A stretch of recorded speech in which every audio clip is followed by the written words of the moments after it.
हो गई परेशान क्योंकि माँ का मेकअप नहीं है। आइए देखते हैं इस वीडियो में, तो शुरू करते हैं।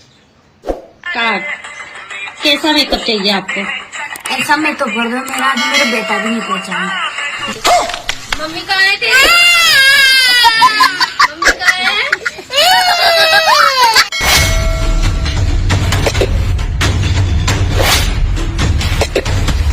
बेटा कभी भी सांप काटे तो उसका जड़ इसी तरह चूस के निकाला जाता है।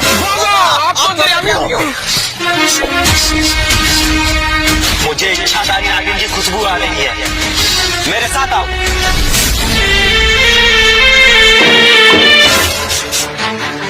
खुशबू यहीं कहीं से आ रही है, इसका मतलब नागिन सामने ही है।